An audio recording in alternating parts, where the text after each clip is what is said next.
N'oubliez pas que en 1914 ou 1900 et combien, c'était 7 km on moun te ka fait pour à l'école et 7 pour retourner le soir. Et maman qui était payé en moun no bout pour ti moun a dormi à Kazaï, il ka voyer ziam patate malanga pour ça il traper tous les semaines pour moun a bâti moun a manger pour une semaine. Mais maman qui peut pas faire ça, ti moun a fait 7 km à pied. Là il va à 5h du matin quand je commence à ouvrir yo ka lever. Ti patate rôti là ba fouiller là et c'est yo qui fait médecin qui fait avocat hein. Bon.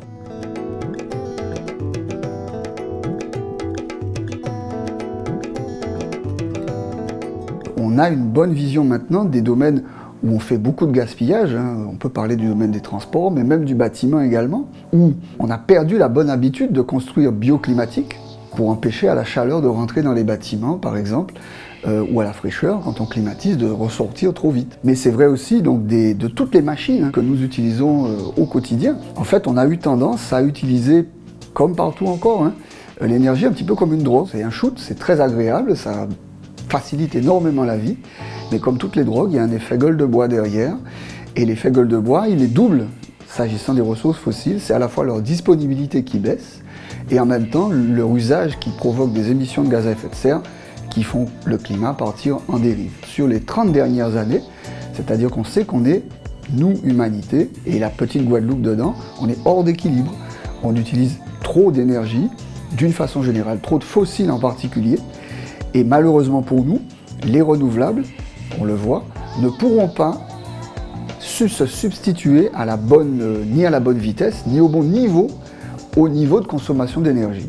Donc on en revient toujours à cette question de la sobriété. Et dans les 10 ans à venir, eh bien ça serait quand même pas mal qu'avant 2030, si on veut avoir une chance de garder le réchauffement en dessous de 1,5 degré par rapport à la moyenne pré-industrielle, ça serait bien qu'on divise au moins par 2 les consommations d'énergie en Guadeloupe. Ça veut dire revoir absolument l'ensemble de nos façons de vivre, mais pas forcément en partant d'une feuille blanche. On a une histoire qui est très riche. On a les Kalinago, on a les Nègres marrons, on a le Tansorin, il n'y a pas si longtemps que ça, qui peuvent nous donner des pistes de réorganisation de nos systèmes de production alimentaire, des nouvelles idées ou des nouveaux modes de déplacement, et puis également des nouveaux modes de construction aussi, pour arriver à faire mieux avec moins.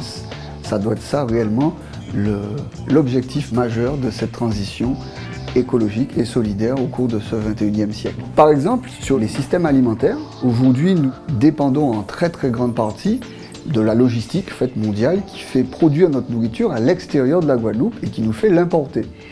Et qui en plus nous fait conserver au froid pendant parfois des durées assez longues. Tout ça, ce sont énormément de consommation d'énergie.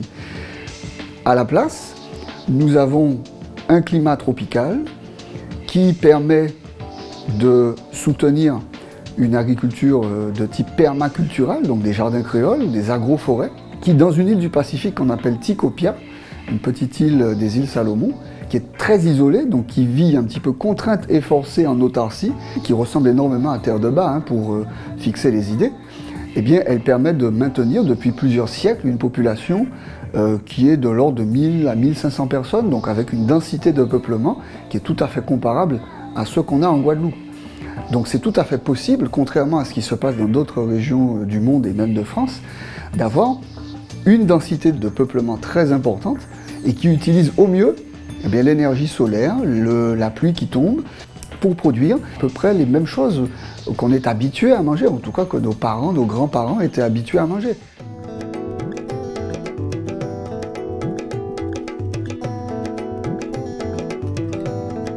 Les projections en termes d'autonomie énergétique et du 100% renouvelable existent, mais restent tributaires des aléas et de la progression des technologies.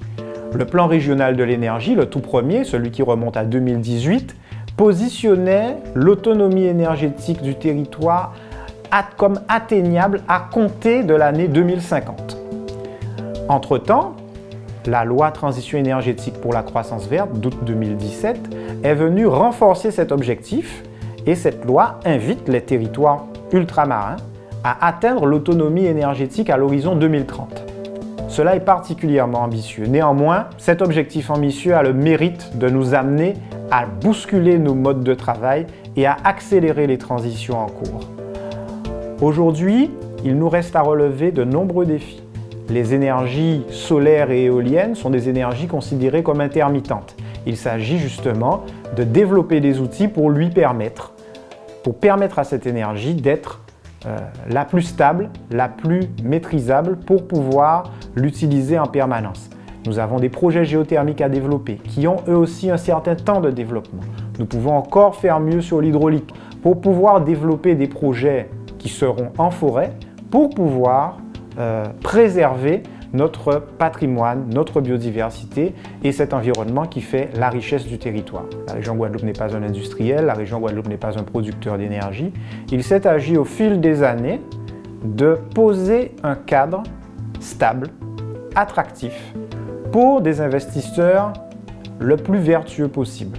Nous avons donc sur le territoire, fort de notre cadre, de notre potentiel et aussi de la capacité des institutions locales de créer les conditions de développement, attirer les investisseurs nationaux sur les sujets des énergies renouvelables. Nous avons également travaillé activement avec nos amis de la Caraïbe, où nous avons adhéré à l'Organisation des États de la Caraïbe orientale, l'OECO, avec qui nous travaillons d'ores et déjà pour accélérer le développement des énergies renouvelables dans la zone, échanger davantage notamment sur le sujet de la géothermie, puisque la Guadeloupe a une expertise unique dans la zone. Nous sommes le seul territoire à disposer d'une centrale génératrice d'électricité à partir de la géothermie. Cette expertise fait de nous un centre d'excellence. Nous allons continuer à y travailler. Nous avons aussi développé des partenariats nationaux avec l'Association française des professionnels de la géothermie. Nous sommes régulièrement appelés pour intervenir aux assises européennes de la transition énergétique. Nous travaillons aussi dans le cadre d'un réseau avec les régions ultrapériphériques d'Europe. L'objectif étant que chacun puisse se nourrir de l'expérience, parfois heureuse, parfois malheureuse, que chacun a eu à conduire pour en tirer le meilleur.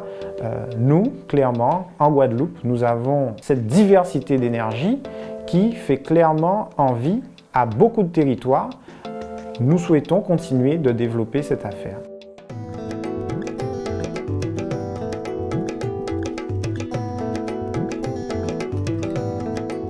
Effectivement, le CAIE accompagne les collectivités afin qu'elles puissent réduire leur consommation d'énergie, être exemplaires sur ces thématiques. Ce ne sont pas les plus grandes consommatrices d'énergie sur le territoire. Par contre, elles ont ce devoir justement d'être des modèles et d'accompagner justement ce changement auprès des particuliers, des scolaires. Et c'est en étant exemplaires sur leur patrimoine bâti, sur leur éclairage public, sur leur flotte de véhicules, qu'elles peuvent montrer justement la voie pour que nous puissions passer à de meilleures actions. Et donc le CAIE, en particulier, l'une de mes missions, c'est d'accompagner les collectivités à réduire leur consommation d'énergie sur le patrimoine bâti, en ayant des travaux de performance énergétique, mais aussi en connaissant ce patrimoine, savoir quels sont les sites qui consomment le plus. Alors justement, les collectivités peuvent aussi travailler sur leur isolation de leurs bâtiments. On sait que ce sont des bâtiments très consommateurs d'énergie. On voit les hôtels de ville, les annexes, etc. Ce sont des bâtiments climatisés qui ont besoin justement d'avoir un travail, un recul justement sur cette consommation, avoir aussi un travail sur les protections solaires, faire en sorte que le bâtiment soit plus performant, puisque l'énergie c'est quelque chose qui partout autour de nous, on le voit dans le bâti, sur les équipements, mais également aussi sur notre usage. On peut avoir un bâtiment exemplaire, ultra performant, avec tout ce qu'il faut au niveau de la qualité thermique du bâti, c'est-à-dire son enveloppe, les toitures, les murs, avoir des équipements qui consomment très peu d'énergie, mais si l'usage n'est pas cohérent, n'est pas en lien aussi avec ce bâtiment, il y aura justement une déperdition. On ne peut pas s'amuser à avoir une climatisation ultra performante et laisser les portes ouvertes. Donc il y a aussi un travail de sensibilisation à faire auprès des professionnels, des personnels des collectivités, mais également aussi d'autres cibles. Ça peut être aussi un travail auprès des scolaires. Nous avons aussi des animations auprès du public scolaire pour les sensibiliser aux économies d'énergie dès le plus jeune âge. Aussi un travail auprès des professionnels qui puissent comprendre ces thématiques. Nous sommes sur un territoire fort enjeux sismiques et de risques majeurs, mais il ne faut pas décorréler ça de la consommation d'énergie. Il faut savoir qu'en Guadeloupe, nous sommes dans un milieu insulaire, donc nous sommes entourés d'eau. Nous avons un climat tropical qui nous donne des vents dominants venant d'est. Donc nous avons effectivement une bonne alizée qui normalement apporte un confort thermique dans le logement.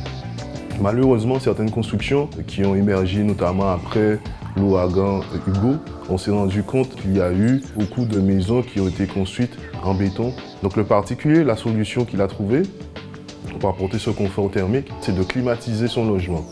Donc le premier poste de consommation dans un logement, c'est la climatisation qui, mal dimensionnée, mal entretenue, avec une température de consigne très basse, peut effectivement devenir un gouffre pour la facture d'électricité. Deuxième poste de consommation, c'est l'eau chaude qui peut être électrique, représente une consommation très importante sur la facture d'électricité. Après, d'autres appareils malheureusement arrivent parce qu'il faut savoir maintenant, avec la modernisation, nous avons un appareil pour chaque besoin. Certains usages arrivent maintenant dans nos logements et qui malheureusement plombent la facture d'électricité, tels que le lave-vaisselle, le sèche-linge. Nous avons l'apparition des spas, des piscines aussi qui commencent à effectivement jouer aussi sur la facture d'électricité.